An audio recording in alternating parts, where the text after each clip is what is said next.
Det var ikke så lett å få øye på SVs politikk i Thorkildsens innlegg. Hun snakket stort sett om Høyre og FrP, så jeg har tenkt å ta et ord på det. 2010 er året hvor SV sa unnskyld til de fattige, etter at andelen fattige i Norge har økt under deres regjeringsperiode.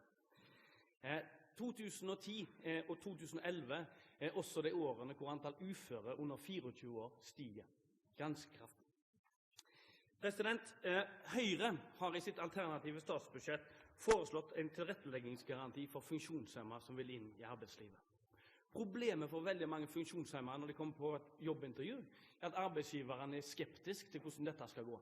Høyre foreslår at de har et godkjenningssertifikat som forteller at det er ingen problem. Staten betaler tilretteleggingskostnadene, enten jeg er blind eller har en rullestol eller hva det måtte være.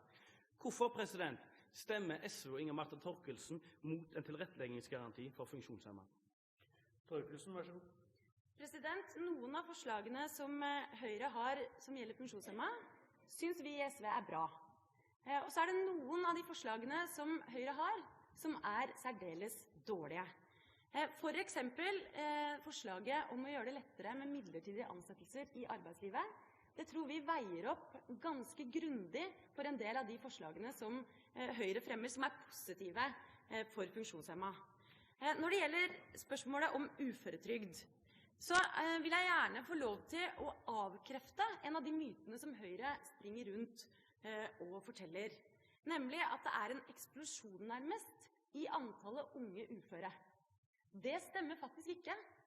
Siden 2001 så har det vært 94 nye tilfeller netto av unge uføre under 30 år. Det er faktisk ikke så veldig mange. Og hvis vi går inn og ser på hva slags sykdommer disse menneskene har, så er det god grunn til å være ganske ydmyke for den situasjonen de er i. Kambe, vær så god. Andre mennesker som er relativt ydmyke av å stå i rødgrønne køer, det er de som faktisk har store rusproblemer. Under den rødgrønne regjeringen, siden 2006, så er det nå 4000 mennesker som kan slite hver dag med sine familier for å bli rusfri. Det er altså sånn at regjeringen ikke har klart å gjøre noe med køen.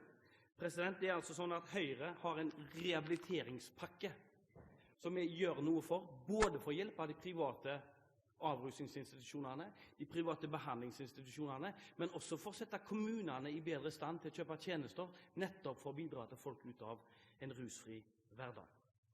Det er ganske oppsiktsvekkende med den tonen som Thorkildsen har i forhold til rusomsorgen, når vi opplever altså senere i dag at regjeringen og SV kommer til å stemme mot Høyres 100 millioner kroner til rusomsorgen, og 400 millioner kroner til en bred pakke for økt satsing på rehabilitering. Jeg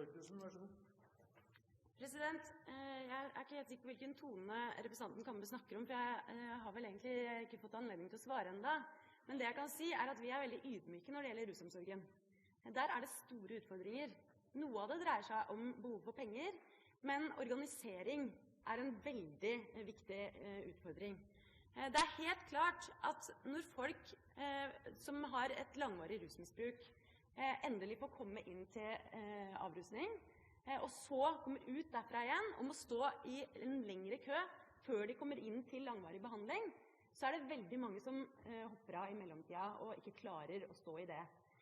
Det at veldig mange også ikke opplever at de får en skikkelig oppfølging, eller noe meningsfylt å drive med, hvis de for eksempel har kommet inn i et tilbud om legemiddelassistert rehabilitering, er også en oppskrift på at det kommer til å gå dårlig for veldig mange.